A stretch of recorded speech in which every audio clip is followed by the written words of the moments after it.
Good morning, this is Pramod Jaiswal from English Chronicles. Today I am going to take up sentence fillers. The questions are from CJ 2019. Now there are 4 options and you have to select the most suitable one. So first you should delete, cancel which are absurd, which doesn't make sense. So the dash you mind lending me your book for a day. Just for discussion, these are models. Would is represent request, also sometimes possibility. Need means you are supposed to do. May is also means you are permissible. There is permission. Could is also for possibility as well as request. So here need won't go, may also won't go, could also won't go. Could and would are almost similar, but here would you mind is more popular than could. So I would suggest that would will go. Would you mind lending me a pen? Would you please give me, would you give me your pen? Or something like that. Next one. The artist will arrive dash an hour. Now here there are for time, not exactly, here it refers to time. Between is used for 2 person, between this and that. So there are no two.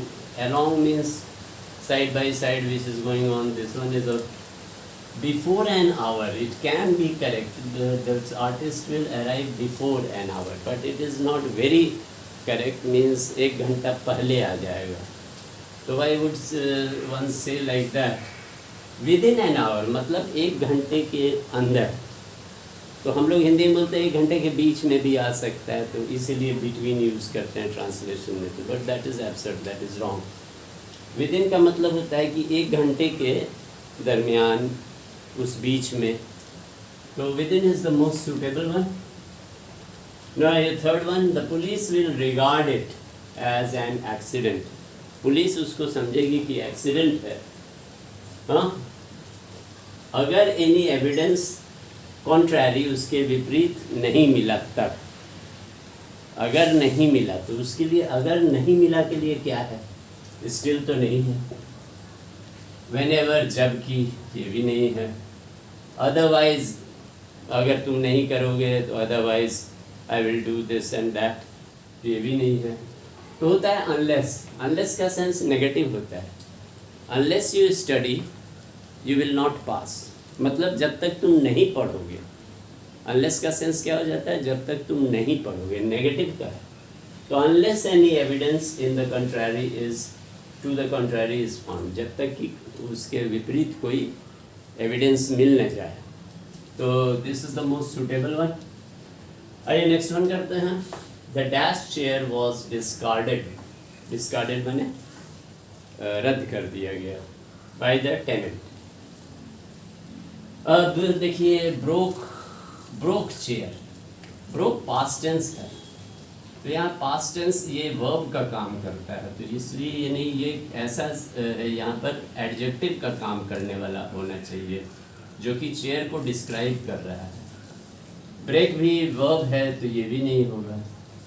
Breaking तो ये continuous tense है, तो ये भी नहीं होगा. तो broken है. ये ब्रोकन वर्ड क्या है, पास्ट पार्टिसिपल है. Past participle. पार्टिसिपल क्या होता है कि it acts both as verb plus adjective, उसको पार्टिसिपल कहते हैं. तो यहाँ ये broken is behaving as an adjective also. So this one is correct, broken chair. Now last one, the children series dash recommended for young readers. अब series बहुत से लोग सोचते हैं कि एस है तो इसलिए आर होगा, लेकिन नहीं है, तो नेम है ना. हैव भी प्लूरल के लिए आता है, ये भी नहीं होगा. हैज़ रिकमेंडेड, तो हैज़ रिकमेंडेड का मतलब हो गया कि ये सब्जेक्ट है, इसने ये काम कर रहा है. सीरीज कोई पर्सन है जो कि रिकमेंड कर रहा है, तो वो तो एब्सर्ड हो जाएगा ना. इज रिकमेंडेड, ये ठीक है. फॉर यंग, उसे रिकमेंड किया जा रहा है, तो is will be the answer. तो उम्मीद है कि आपको मेरा एक्सप्लेनेशन और ग्रामर का डिस्कशन पसंद आया होगा. अगर पसंद आता है तो please share among your friends and please subscribe to my channel so that I be provoked to give you more and more videos which might be beneficial for you. Thank you. Have a nice time.